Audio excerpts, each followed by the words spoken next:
how's it going? Yeah, today I'm talking about crochet instead of knitting, that's right. What? How good am I at crocheting?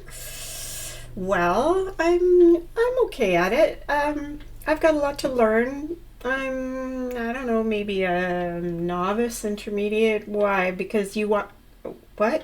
Am I good enough to crochet a cashmere dog bed? No, I'm never going to be good enough to crochet a cashmere dog bed. Sorry. Talk to you later. Hi, it's so good to see you. Welcome back to Nicole Crochets Under the Influence. Sorry, this is Nicole Knits Under the Influence, but today it's Nicole Crochets Under the Influence. I am Nicole. I'm coming to you from beautiful Vancouver Island, which is near Victoria, British Columbia, which is the capital of British Columbia. I live here with my husband equivalent himself and our delightful rescue dog, Dachshund Jack Russell Terrier, Oscar. And he will show up now and then with his comments from the peanut gallery. So today, what we're going to do... Oh, right, I forgot. Cheers. It's great to see you. As always, the martini recipe is, if you want it, down below in the show notes. Okay, so changing things up today. Today we're going to take a peek at my forays into that other yarn craft that people who don't play fiber games often confuse with knitting, especially in memes. It makes me a little grr, and it probably makes you a little grr too when you see it. You guessed it, crochet! Woohoo! So I told you from the beginning that I also crochet as well as knit, but I have shown you absolutely no evidence of that. So today we're going to change that up, and I'm going to show you some cool things. So historically, I don't know if historically is the right word. Generally speaking, people either knit or they crochet, and knitters think that knitting is superior and they find crochet hard, and crocheters think crochet is superior and they find knitting hard. That's kind of been the dialogue around knitting versus crochet for a really long time. That I'm finding is changing. Crochet is kind of making this huge, I don't want to say comeback because it never really went away, but it wasn't as popular as knitting. Knitting kind of surged way back up in the 90s, I guess, and has been going strong. And now crochet is getting really popular, especially with young people, which is really cool. So I want to encourage it. And I do actually enjoy doing crochet. I have done many crochet projects, most of which I don't have, but we'll talk about that in a minute. Anyhow, I think that crochet is going to become a very common element even in knitting patterns. I think you're going to see coming up, I have really no evidence for this, it's just a gut feeling I have, that you're going to see combination knitting and crochet patterns coming into the realm, into the mainstream knitting, yarny, fibercraft world. That's my sense. So, and I think there's good reason for that. There's lots of good uses for crochet and knitting, and I'm going to show you an example of that later in the episode. But before we do that, you probably want to know what I'm wearing. This is not crochet, because the last time I knit a crochet garment, I was probably about 30 years ago. I remember crocheting a little cardigan in granny squares. It was a little granny square cardigan. It was pretty cute. And I don't think I've crocheted a garment since that time.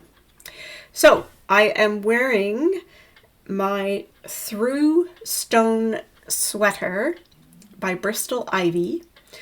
This is a kit I bought years ago from Craftsy when they used to sell yarns and kits, which was, it may even have been Blueprint at the time. It was Craftsy, then Blueprint, then back to Craftsy.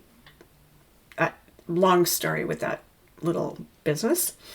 However, I bought the kit. I sat on it for a long time and didn't make it, as I want to do with a lot of my yarny kits and supplies. But eventually in 2022, I thought, I'll just knit it. So I pulled it out, and there was a series of knit-along videos that went along with the kit that showed you like how to do the making of it. Now, the one, it's knit in Cloudborne Fibers, Highland sport weight yarn in 100% itchy wool,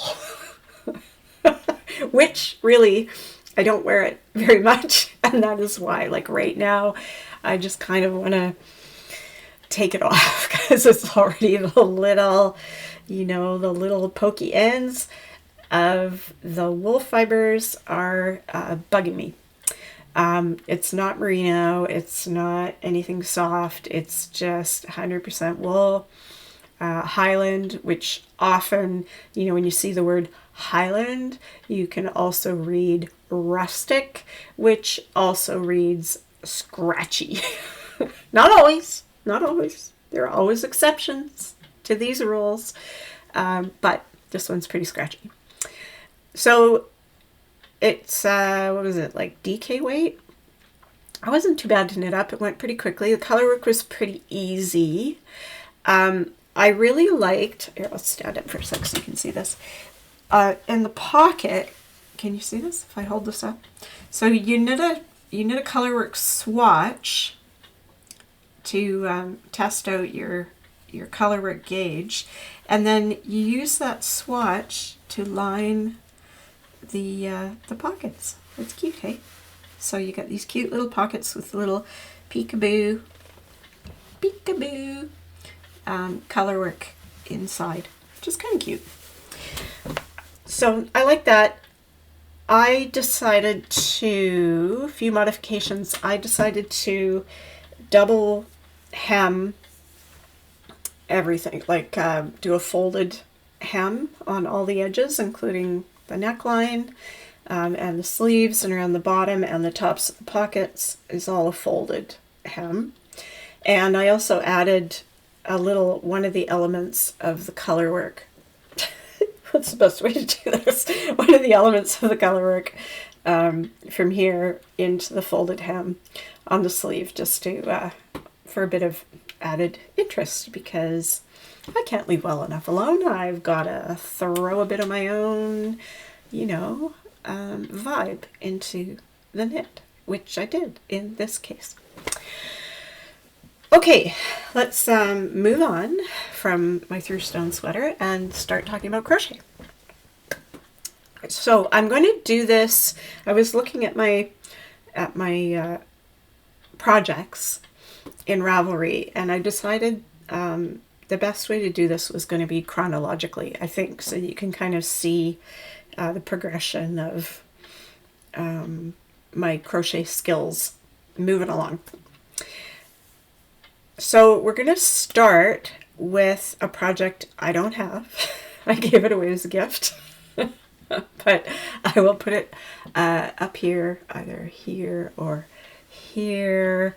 I'll figure that out later. Anyway, here or here will be what I made. I made this 10 years ago. I'm going to start 10 years back, 2013.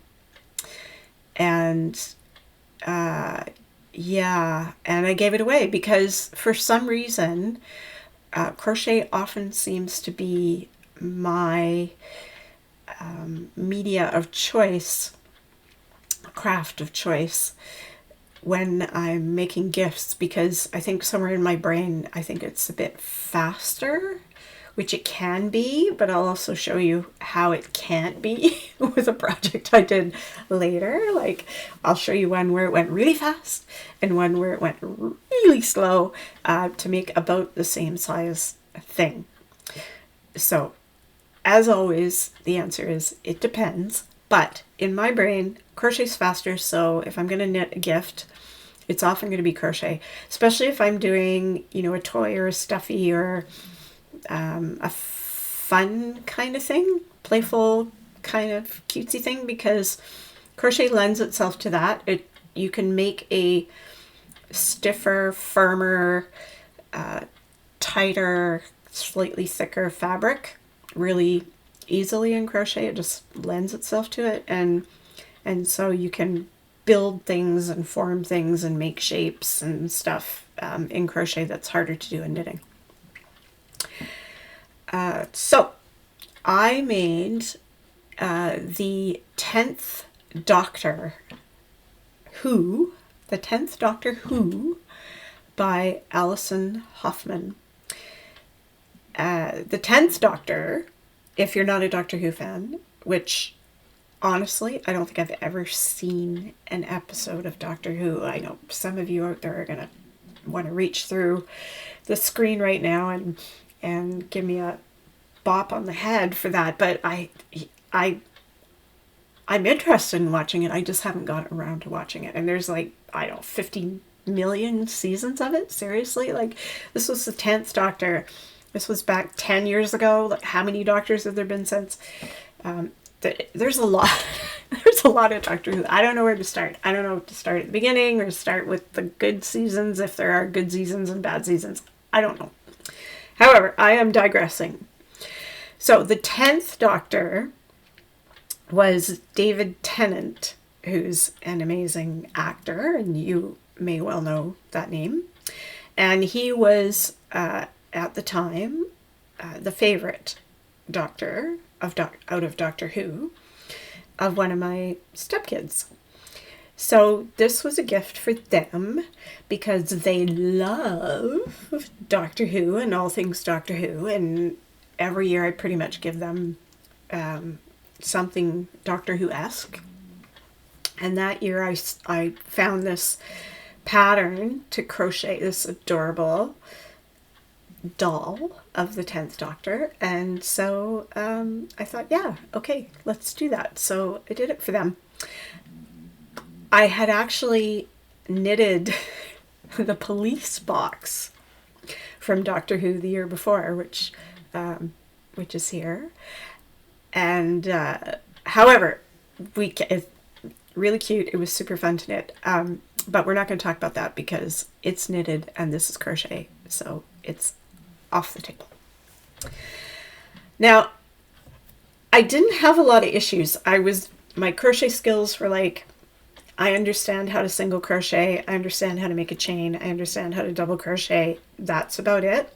I was able to follow this pattern and make this doll pretty successfully without too many issues. The biggest issue I had was I couldn't find a skin tone yarn that was going to work in worsted weight. So I don't know if I bought or I had some Patton's Astra, which is a sport weight. So it's an acrylic, but it's quite a bit thinner, so it goes worsted, DK, sport, down, progressively down in thickness. So I doubled the Astra sport weight, and that ended up making the head bigger. The head was bigger than it should have been, which then meant I had to do more rounds of hair when I was doing the hair. But, otherwise it turned out okay. Obviously, to me, what it means that I was able to follow this, what looks like a kind of complex pattern. There's lots of little clothes and fiddly bits and ears and noses and facial features and, skinny legs and shoes and hair and whatnot, that knitting skills are very transferable to crochet. So I'll probably say this several times over this episode, but if you're a knitter and you're thinking of trying crochet, just go for it. It's not going to be that bad. Like all things, the hardest part is going to be reading the pattern. But if you're having issues with any of the techniques, you get onto YouTube where people do tutorials all day long, every day. There are thousands of them. Some of them will be mine, eventually. And yeah, and you'll learn. You'll just try and learn, you know. One of the great things about knitting and crochet that I love so much is that where else in your life do you get to just undo what you did and redo it with no consequences except you've lost some time that you probably enjoyed mostly. Moving along. So now we're skipping 2 years ahead from 2013 to 2015, where I did these little shark slipper socks for the grandson by Stacie L. Ratcliff. These adorable little slipper socks, you can see in the picture my hand inside, like they look like they're biting your leg or your hand or whatever you're putting them on. They look like they're biting me. Like, so cute. They are worsted weight. I used acrylic, Bernat, and Red Heart yarns. I do not remember what kind. It doesn't matter. Any worsted weight yarn will do. A 3.5 millimeter hook on that worsted weight yarn, so it's pretty dense. Stitch, all said and done. I do find in crochet, I'm no expert, but I do find that you tend to use a smaller hook with crochet. It depends on the project, but the hook size like really tends to be different from the needle size that you use. So I might be wrong. I think maybe for garments, use a bigger hook to make a looser, drapier fabric, and then for other projects, use a smaller hook to make it extra dense and firm. But don't listen to me. I'm only a novice intermediate crocheter. So that's all. Grain of salt. I'm just saying. I think that's how it goes, but I'm not sure. They were super cute. Everybody wanted a pair in all their sizes, and that wasn't going to happen. I made this one pair. They were cute, and that was it. Never made any more. Good pattern though. It was easy to follow. I had no issues. Moving on. This one I have. Now, do you remember way back in 2021, January 2021 was Joe Biden's inauguration, and there was this photo of Bernie Sanders sitting in his coat, in his chair, hunched down with his mask on and his big mittens. And it went viral and was the fodder for about 1 million very funny memes. Got on everywhere, on all the TV talk shows everywhere.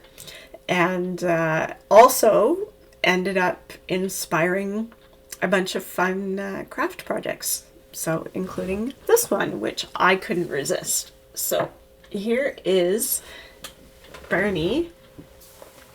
This one I still have. This is Bernie. Look at him. How cute is he? Sitting there with his mitts. Look at that tiny crochet color work in those mitts. Are you impressed with me or what?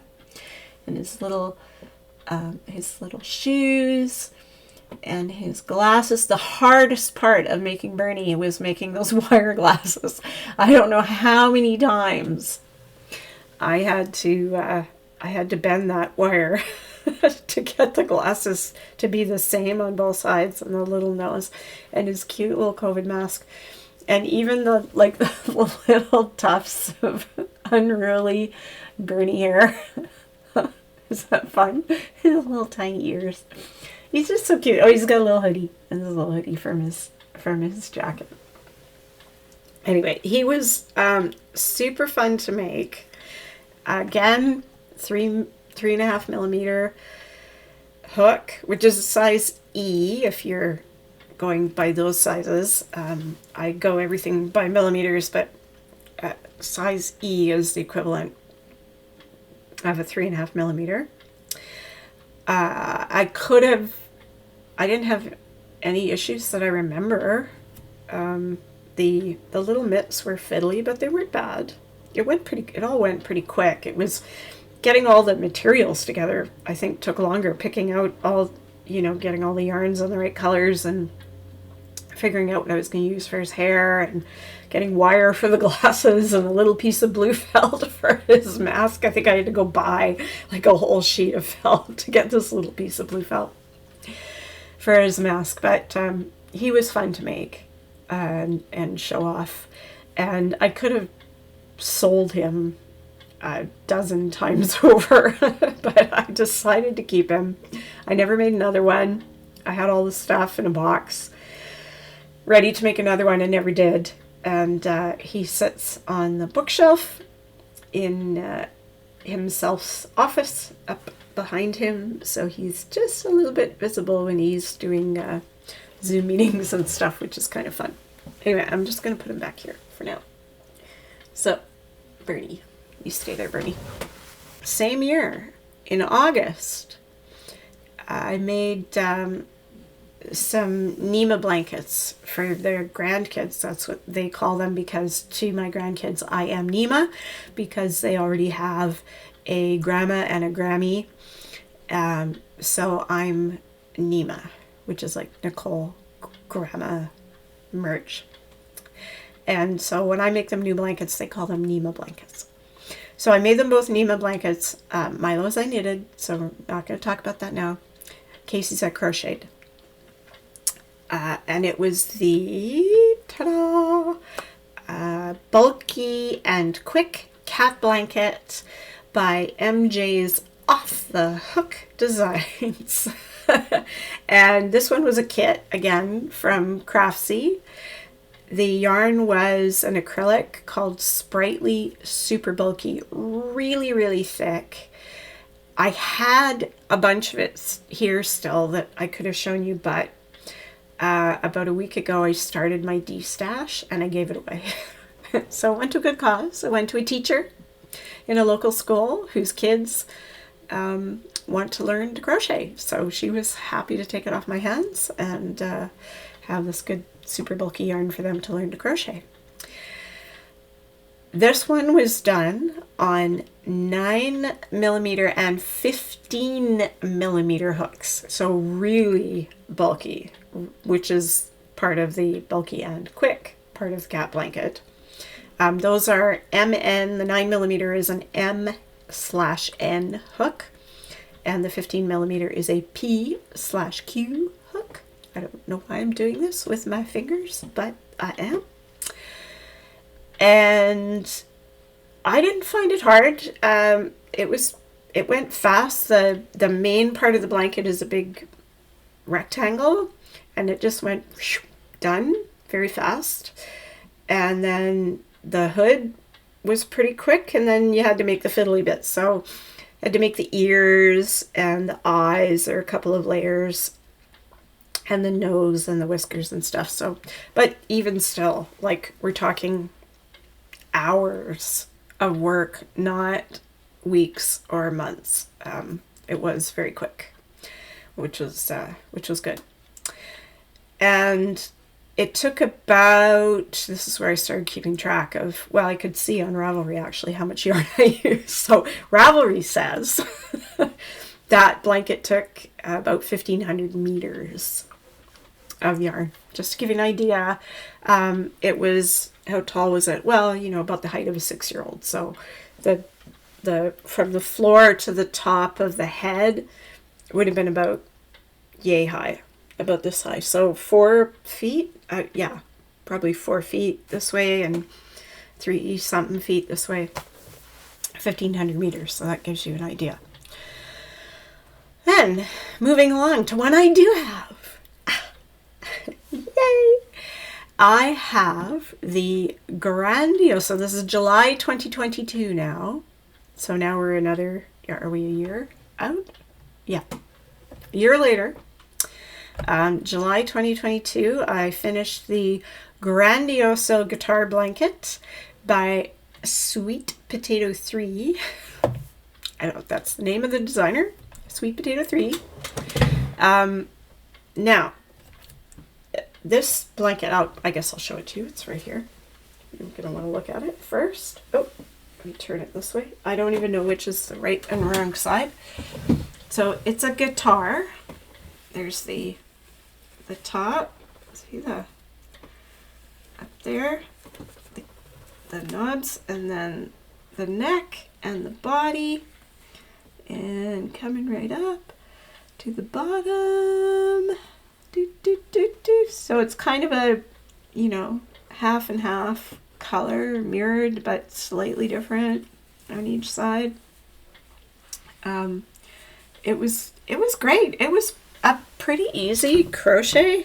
It was the stitch was a half double crochet 2 together, so you're kind of making these little blocks that you can see, but they sit right on top of each other, like they line up right on top of each other, which makes, straight edges like this in crochet colorwork much cleaner. Crochet often kind of offsets by half a stitch, because you get a stitch and you work into it, and then the new stitch sits almost between the two stitches. So this method creates straight lines, which is kind of cool. For the color work, so obviously it's 2 colors for every row across. In the pattern, and a very good pattern, by the way, I guess I should sit down where you can see me. I'm not talking off camera. The pattern has lots of great photos to help you with techniques, and there are links to tutorials right in the pattern. So if you've got the right, if you've opened it up in PDF or something, you can click on it and it will take you there, or you can cut and paste the link and put it in your browser and off you go.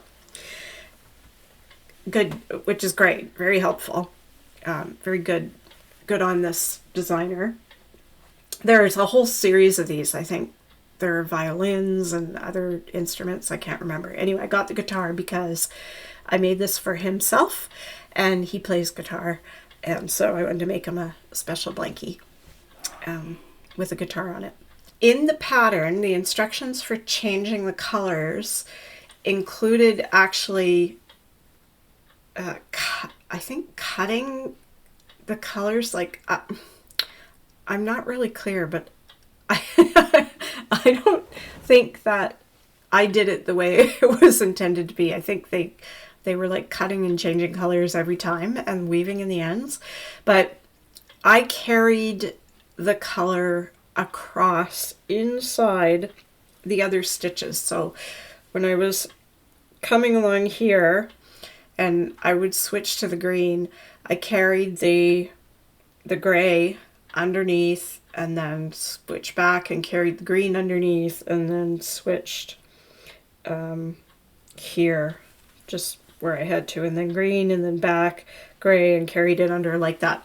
So where I could, and that's the thing about crochet, because with knitting you've only really got a single layer of stitches, and so that if you're carrying yarn across the back it shows. In crochet, you're enveloping a loop underneath, and you can tuck a strand of yarn inside that stitch, which hides it. So I didn't have a lot of ends to weave in. I just carried across. It does end up using more yarn, I'm sure, because there are spots where, I'm carrying over these big sections, carrying quite a bit across, like carrying quite a bit of green across. Yeah, that was it. I carried the green back and forth because there was more of it. The green side is wider than the gray side. The yarn is that just reminds me. The gray over here, this is Cascade 220 worsted. The green is Malabrigo Rios. I used a 5.5 millimeter hook, 5.5 millimeter, which is an eye hook. And what else do you need to know about this guy? The whole thing took just under 2,000 meters. Oh, right. Yeah, so just under 2,000 meters for the blanket. And I keep forgetting that crochet uses a lot of yarn. It does use more yarn than knitting. I'm convinced of this. Most kinds of knitting anyway. And I ran out. So you can see where I had to get more green. And you can see where the green is kind of lighter, and then right about here, it switches to a darker, what do you call it? I don't think it's a dye lot because it's Malabrigo.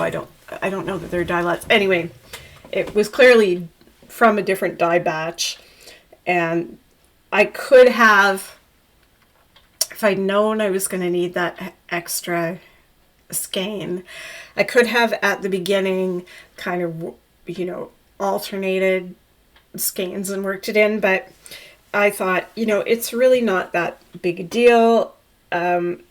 Nobody has noticed it yet that has looked at the blanket. Nobody said, oh, it looks like you had to change color there.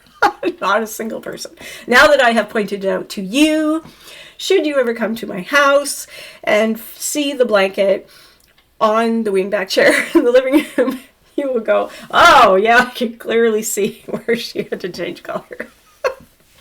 However, unless I point it out, people don't see it. So this was this for crochet, this is pretty drapey. Again, it's a 5.5 millimeter hook is pretty big for a worsted weight. This is, clumps of half double crochet, which is dense, but you can see it's pretty mesh-like. So you can see through it, and you can, if I hold it up, you could see through it. It's pretty mesh, so it's very drapey. It's very nice. It's just a very nice, cozy kind of blanket. The Cascade, I find a bit scratchy. 100% itchy wool. The Malabrigo Rios is soft and squishy. It's one of my favorite worsted yarns. I love the tonals in the dye. Just gorgeous. So there you go. I crocheted a whole blanket. Pretty cool. Then, just a few months later, actually in the interim, I started a crochet blanket for our granddaughter. But I'm going to jump ahead of that just for a minute. And sometime in early October, must have been early October, I saw on my Instagram or somewhere the picture of this fab granny square bag, and it was like, oh, sunflowers. My wicked stepmother Christina, her birthday was coming up, and she loves sunflowers. I thought she has to have this. And I rifled through my stash, and I actually had all the yarns I needed in my stash. So that was enough to be like, meant to be. I'm going to crochet this bag. And it turned out beautifully, and it was really fun to make. Watching these flowers develop, you start in the middle and you build out color by color. Lots of ends to weave in. Can't mess around with this one. Every square had a number of ends because you're changing color, brown to orange to yellow to green. So a lot of ends there. And all the squares are done separately and then joined together into the bag shape. And the handles go on last around the outside edge. This was knit in mostly brown sheep cotton fleece, which I had in my stash because I was making cute little kid hats.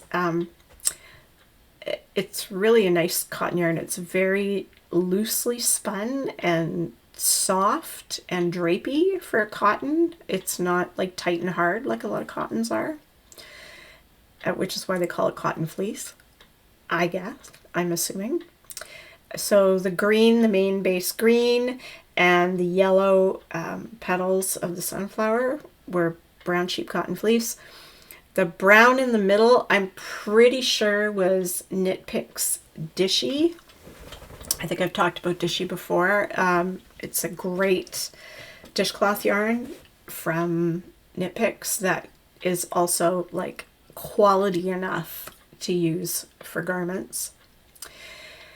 And the orange part was wool, a rustic Icelandic something kind of wool that I had left over from some project sometime. I can't remember.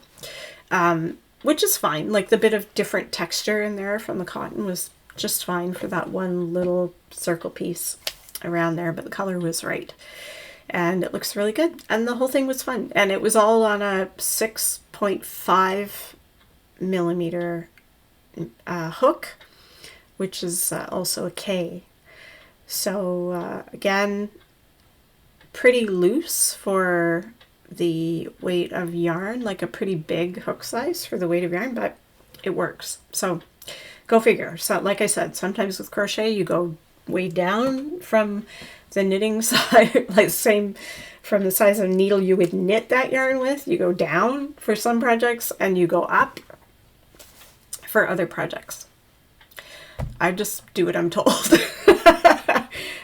So did I tell you this is the Sweet Summer Sunflower Bag by Crochet 365 Knit 2, T-O-O, Knit 2. So they crochet on knit, clearly. I'm assuming because of the name of their handle.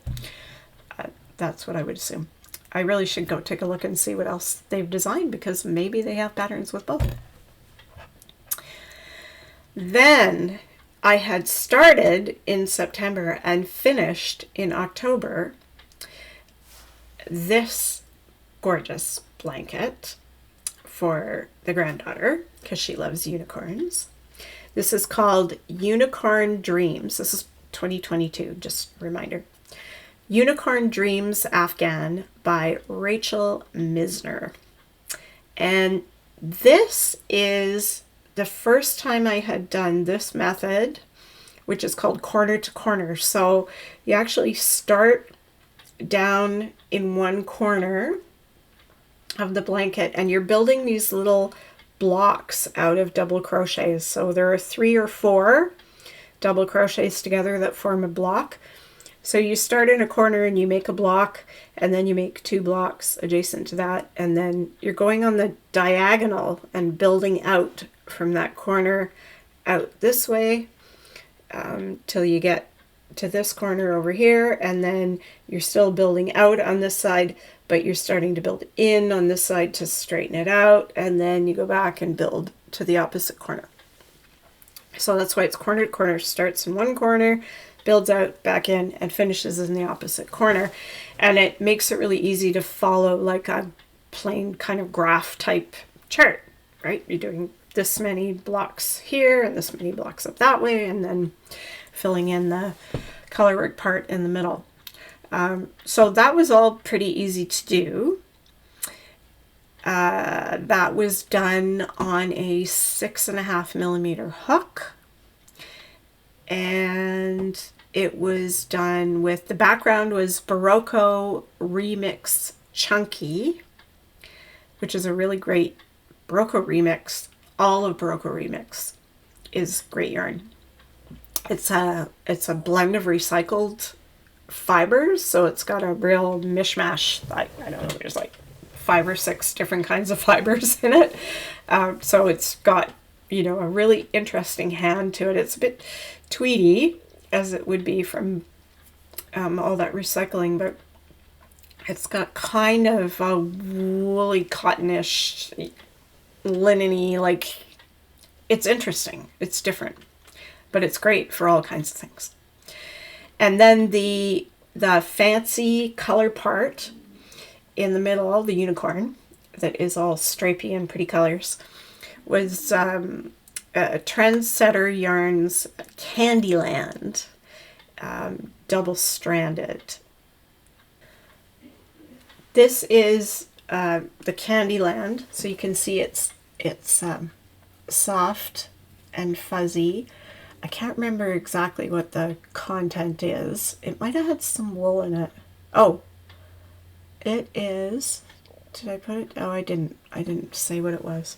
Anyway, it's fuzzy and soft, and to make it thick enough, I had to double strand it the whole way through. And I think the same for the Remix Chunky. Did I double strand that? No, I don't think I double stranded that, but I did double strand this, which actually made the unicorn in the middle a bit denser and very multicolored. You can kind of see, you know, pinks and oranges and purples and yellows. There was a lot of great color in there, but it made the middle part a different texture, soft. So the unicorn was a soft, fuzzy texture, and the background is sort of more of a cottony feel from the remix.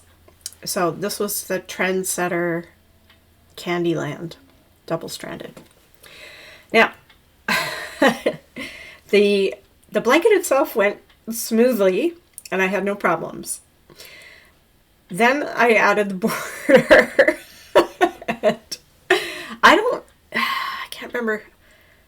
I think the pattern did call for a border, but I'm pretty sure it just said like pick up stitches around the border, or it gave a couple different options for how to do borders. I can't remember. So the first time I picked up the border, this is what the blanket looked like, and you can see the ripply edges. Here's a little close-up of how ripply some of these edges were, because I picked up too many stitches. So I put the hook in too many times and pulled up too many stitches, and it made that outer edge wavy because it was bigger, you know, it was stretching out the body. So I was not happy with that. I ripped it all back, and I started over, and I picked up fewer stitches, and I kind of figured out, you know, where to pick them up and how to do it evenly. So I was picking up in pretty much the same place all the way along around the edge. You know, like pick up here and then skip this and pick up here and skip that and pick up here to make sure they were, you know, not pulling in, but lying nice and flat. So I did eventually get them to lie nice and flat like you see here, and the finished blanket turned out very nicely like you see here. Okay, so done and done in, I think it took me 3 weeks, and I can't even remember if I was monogamous on that project, that I just worked on that, nothing else. I don't think so. I think I was working on other things. So 3 weeks while working on other things, while working full-time. Yeah, so you get it? It went pretty quickly, right? Then, next, when I finished that one, starting in October 2022, and finishing in July 2023, was the blanket, the crochet blanket for our grandson, which is the Mosaic Dinosaur Adventure by Abby McIntyre. Okay, I don't know what I was thinking. So the unicorn blanket took about 2,000 meters of bulky yarn or thicker yarn to make a blanket the size that it was, you know, what was it, 4 feet by 3.5 feet or whatever, about that size. I'm not quite sure how big it was. Didn't measure it. I don't know why I don't do that. I really should. So this blanket this Mosaic Dinosaur blanket, which is about the same size, but worked in DK yarn on a 4mm hook, as opposed to, what was it, a 6.5? Yeah, instead of a 6.5. Took a total of 4,122 meters of yarn. So, same size, twice as much yarn, and not only was it twice as much yarn, and therefore twice as much time and stitching, I screwed this up so many times that I had to rip back the whole thing several times. I had a really hard time figuring out how to do the well, not how to do it. I could see how the mosaic stitch was done, but doing it properly, because I'm just not familiar enough with crochet. And I know I haven't taken any crochet classes. Not a one. I'm entirely self-taught. Bad idea. I was also mostly a self-taught knitter until like about 10-ish years ago, and I started taking classes, and oh boy, did my knitting get way better. And if I took some crochet classes, oh boy, would my crochet get a lot better. However, I just thought, I'll just go for it. How hard can it be? I'm really good at mosaic knitting. How hard can it be to mosaic crochet? Well, it's very different. So this was this was one of my false starts on the blanket. This was the dinosaur footprint tracks at the bottom, and my edges were just like going this way and that way. I was not maintaining my stitch count across, so I had to rip back, and I decided just to start over. So fortunately I have this little piece to show you how this goes. And what happens is you lay down, you're only ever working in one color. Here are the rules. One color per row, even though you've got all this fancy color work going on. And you always start at, which way am I crocheting? You always start at the right and work to the left. Every time. So you're breaking your yarn and starting with new yarn at both ends. And I know what you're thinking. OMG, all those ends to weave in. No, we'll talk about that later. You can deal with the ends without weaving them in. And it's not fringe. So you start at the right, you work across, you lay down a color. So say here I'm laying down the gray, you see there, and then when you're coming along with the color, the next color on the next row, what you're doing, I'm just gonna, sorry, I didn't know this was all tangled up. Anyway, I'm going to ignore you. And I had a hook right here. I'm going to grab this hook. I'm going to see if I can show you this. So what you're doing is you lay down a row of single crochet, except where you want to cover up the row below. And then where you're covering up the row below with the new color, you're doing double crochet. So you're wrapping the needle and you're going down, I'm going to attempt to do this, into you're going down into the last row below and picking up the yarn and completing your stitch. So you're working over the front, across the top. You can kind of see here, see where those white stitches are worked over top of the color underneath them. So each time you're coming across, you're covering up the row below with the new color where you want that new color to be, and then you just single crochet across the top where you want to leave the old color, and then you're going to come down with a double crochet and join that other color to itself on that next round. Am I making any sense? That sounds so confusing, doesn't it? It's really not as complex as I'm making it out to be.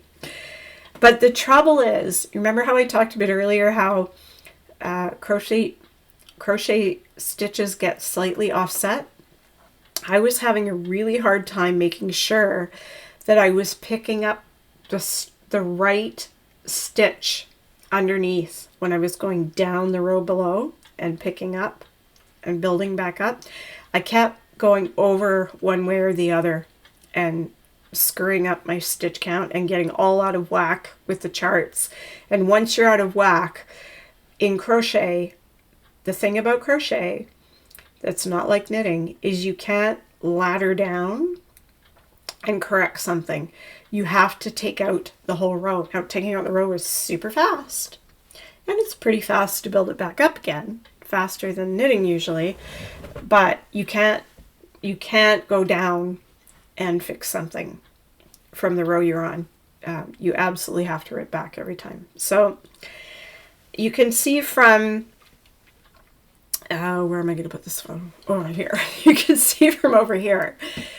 I made a lot of mistakes. I've circled in this photo you're looking at all the spots where I screwed up and picked up the wrong stitch and it got all wonky and it's pulling and it's not lying flat and it's twisting and it's goofy and you know, this dinosaur did not look like the other dinosaurs in the row, and I couldn't leave it. It bugged me. So I had to rip that whole dinosaur section back and start over and really focus and make sure I was counting as I went across, as I should have been from the beginning, really. But, you know, here's me winging it. Oh, I'll just work my way over there, and then I need to be 2 in or 1 out, or I can figure that out. But no, I actually should have been counting every single stitch in between to make sure I was staying on chart, on pattern. So that's what I started doing. And then it all got all better. And then you see beautiful, here's a close-up of the dinosaurs and how cool they look.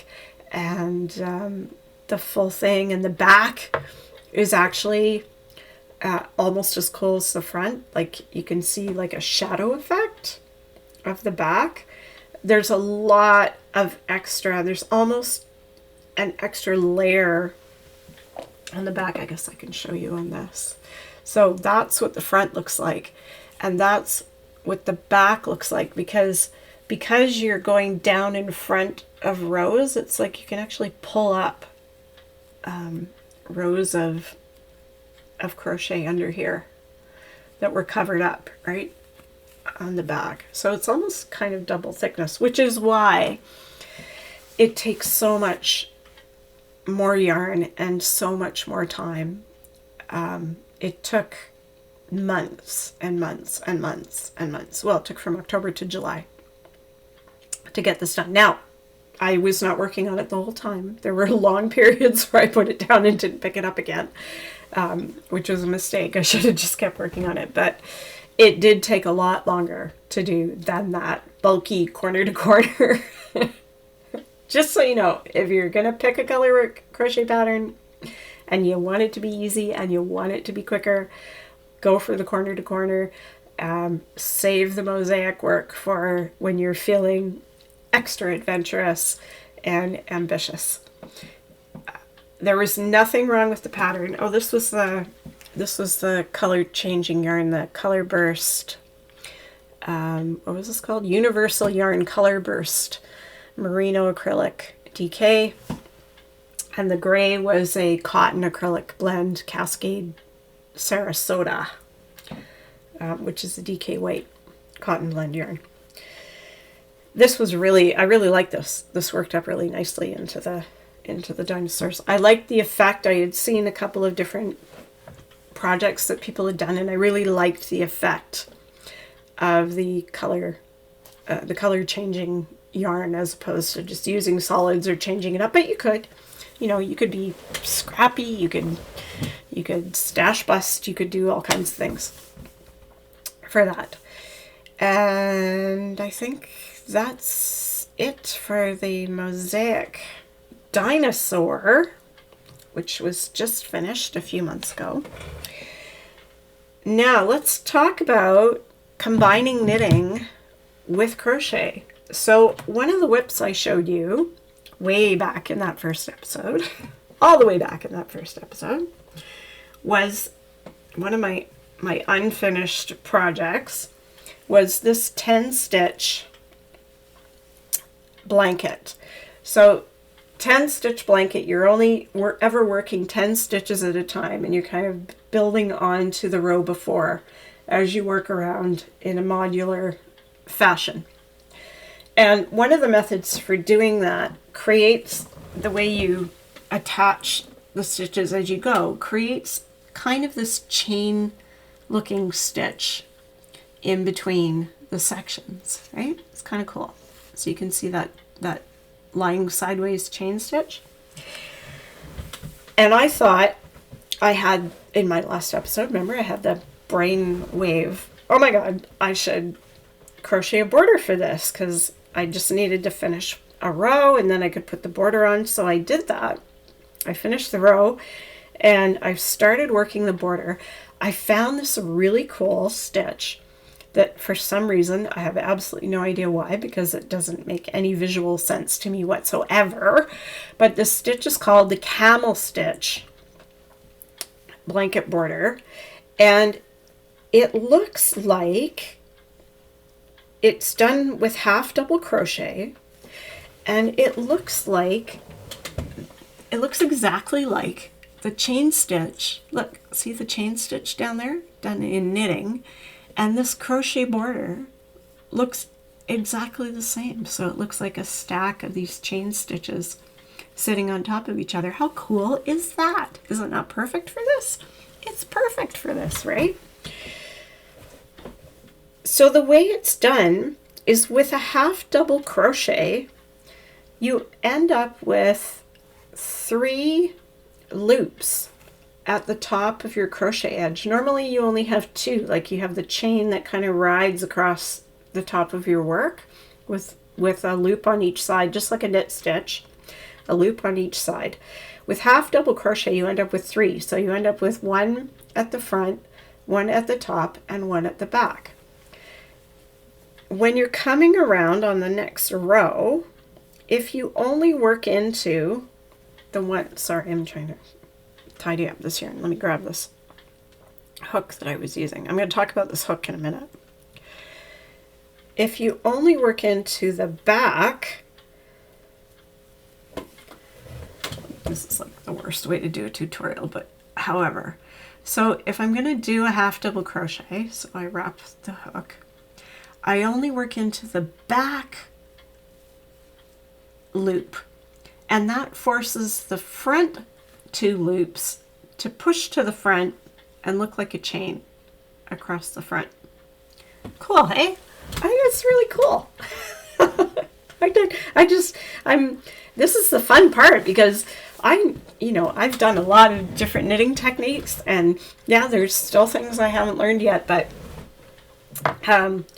with crochet, there's like this whole new world of cool stitches to learn, so it's pretty exciting.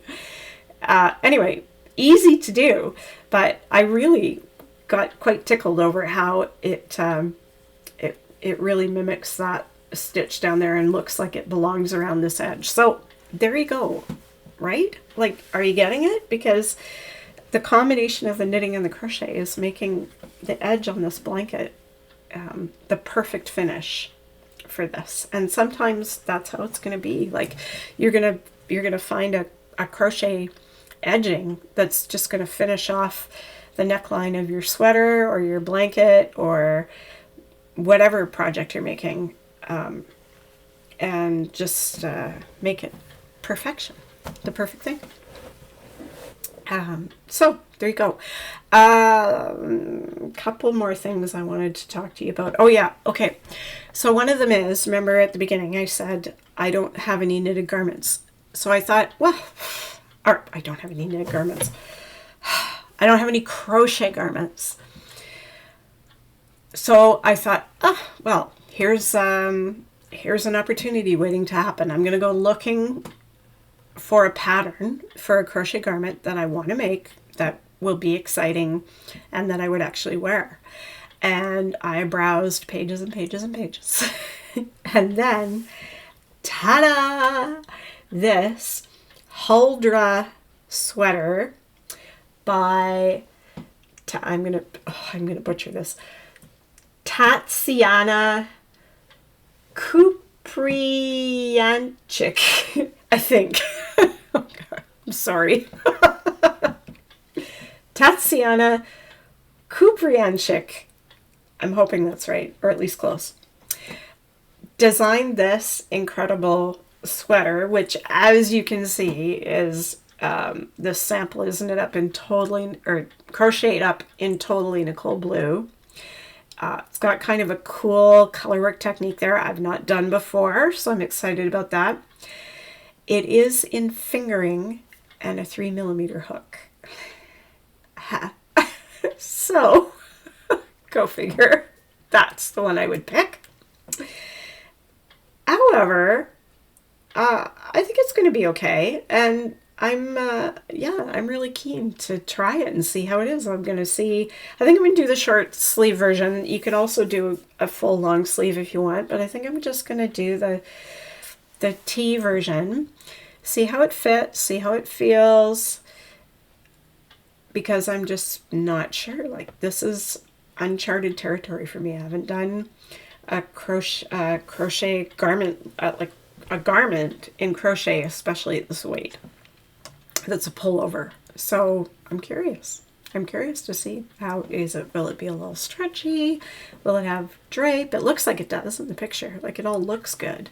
I will swatch, and I will show you the swatch, and we'll see how we feel about it. Okay? Thank you. Thank you for your assistance. I appreciate it. We'll see how we feel about that. Now, last, before I sign off, I just wanted to show you the kinds of crochet hooks that I like. I have all kinds of them. I have these, the old-timey, plain, you know, these guys, these metal ones, those old-timey ones. I have those. I have some of these, whoops, I should be holding those up at the same time, confusing you. So, old-timey, old-school metal, new school colored metal, like this. But you may find that having a hook with more of a ergonomically friendly hang-on to handle makes it easier to crochet with. So I have a bunch of Clover. These are made by Clover, and there's like tiny size to great big size, and the different sizes come in different colors, which is super handy dandy for easily identifying them. I have a set of those, and they're quite comfortable. And then I saw an ad for these Addy swing crochet hooks. See how they have they're like a bendy, and where's the rest of the set? In the handle, they have a bend and a little spot for you to put your finger. Here's the set, again, different colors, which is kind of fun. So you kind of hold it in your hand like this, with your thumb tucked under here, and you do your hooking. And I like it. I'm not 100% sure that ergonomically it's better for me than these ones. I guess I'd have to kind of swap them out during a project to see which one felt better. I still get fatigue. I got a lot of fatigue doing the Mosaic Dinosaur blanket, but that was just because I was rushing to get it finished. So I was crocheting for hours on end. When I'm not used to crocheting that much, so my hands were sore for weeks after I finished that. They're better now. And I don't know, like maybe I shouldn't have been, maybe the swings were causing it. I don't know. There's no way to know because there was no control group. There was just me crocheting away. Anywho. All right, there you have it. That's a little taste. That by no means is that everything I've ever crocheted, but that gives you a bit of an idea of my crochet adventures and where I'm at with crochet. I do not claim to know what I'm doing. I just follow the instructions and I find YouTube videos when I need them. And I fully admit I need to take a class. And I'll keep working along, and the next thing I will crochet will be that Huldra sweater, and we'll see how that goes. And then there's some Arna and Carlos flowery blankets. Oh God, I don't actually know if I'll ever make one, but I love them. I think they're beautiful. I'll show you those another time. So that's it for today. My next episode, my plan for my next episode is to talk about the incredible local knitting designer talent we have here in the Victoria area. There's quite a few of them, and so I'm going to go through and show you their designs and how long they've been around and what they're about, and what things I may have made of theirs or haven't made or intend to make. And we'll just talk about, for all you local people especially, I feel like, you should know about these people and you should know they're local. Lots of times you just see designers, this designer, that designer, and you have no idea that they live down the street from you. You might bump into them at the grocery store. So there you go. I just thought that was kind of cool. So we'll talk about that next time.